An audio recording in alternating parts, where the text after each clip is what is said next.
Good morning. Welcome again to Morning Devotions, and thank you again so much for allowing us just to sit down and spend a few minutes with you today. It's a beautiful Monday morning. God is going to bless the work of your hands, and don't ever get a bad attitude about work. Don't ever get a bad attitude about work. Do everything you do as unto the Lord, and God will reward you. I want to talk to you for just a moment out of the book of 1 John. Yesterday I began to talk to you about all these we knows in the Bible. Well, let me give you two of those we know, things that we know with absolute certainty. The last chapter, beginning with verse 18, we know, he said, this is something we know. We know that anyone born of God does not continue to sin. Anyone who is born of God does not live in sin.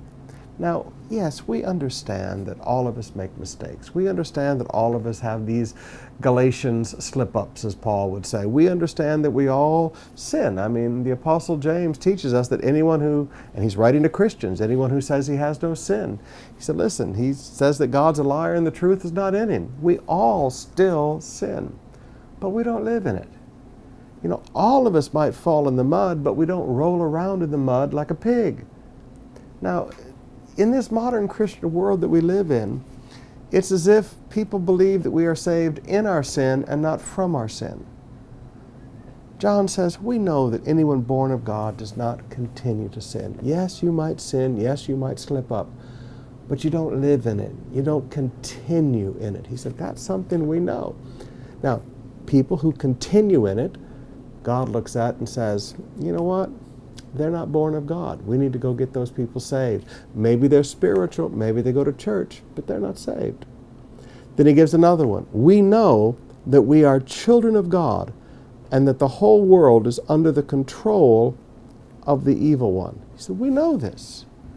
We know that the whole world is under the control of the evil one, and we know that we are the children of God. Now, that means we are never going to be accepted by the world. The world is under the control of the evil one. So why Christians today want to be accepted by the world? Why Christians today want the world to like us? Jesus said, they hated me, they're going to hate you. Now, we have to understand, we have to have a proper world perspective. We're trying to get the world saved. We're trying to get the world to fall in love with Jesus, not fall in love with us. So let's understand our mission. The world is under the control of the evil one. We are like a revolutionary army that's never going to fit in. We're like a bunch of revolutionaries taking this world back for the kingdom of God. We are the children of God. We are the radicals. We are the revolutionaries. We are in this world as spiritual revolutionaries, going to a world that is under the control of the evil one and bringing the good news of Christ. He said, now these are two things that we know.